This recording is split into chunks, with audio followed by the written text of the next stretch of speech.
violence was going to happen. But it didn't. This one day she said, "Good morning, Ducky," and I just growled like Clint Eastwood off of Gran Torino and said, "Good morning." And she said, "Ducky, I got something to tell you." And I said, "What do you have to tell me?" She said, "I'm pregnant." And I just looked at her for a second and I said, "I didn't realize ugly people could get pregnant." And I did feel kind of bad, and she walked away all sad. But guess what? She never called me Ducky ever again. And there was another time I had to put a stop to someone calling the name, and it come from my beloved son.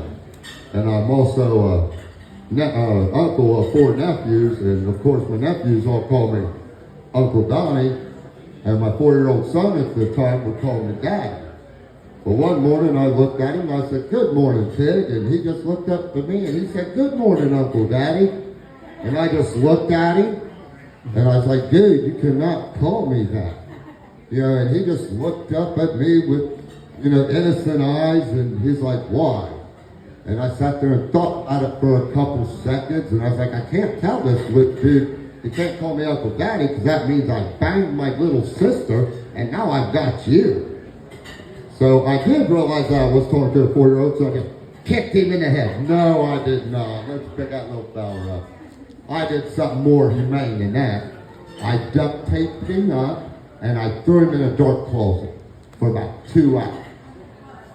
And then 2 hours later, I just came in, turned on the light. His eyes were sensitive from the light. And I just took off the duct tape off his wrist and off of his mouth. And that little dude just come up to me and just loved on me and hugged on me. And guess what? He never called me Uncle Daddy ever again.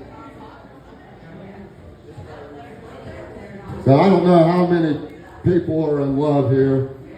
I was in love one time, but I had one of those girlfriends that, like to play 20 questions all the time.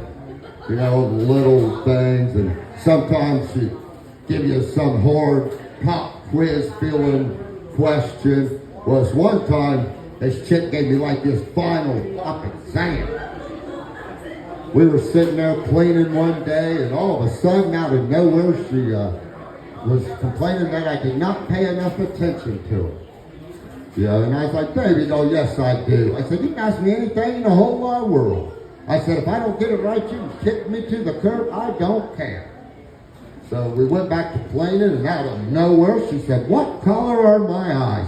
Caught me by total surprise. I'm blind squinting across the room, trying to figure out what color eyes are, and all of a sudden, I just said 36C. And she comes running up to me, and she says, "So you think my eyes are 36C and my boobs are blue? Now you're banging Smurfette, ain't you?" And then I also don't know how many of y'all got caught up in the early days of the talk show. You'd watch, Phil Donahue, if you wanted to listen to something intellectual. You'd watch Jenny Jones if you wanted to take your best friend on there and tell him you're in love with his ass, and then after the show it kills you or some crazy shit. But then if you wanted to find your dad, who did you call?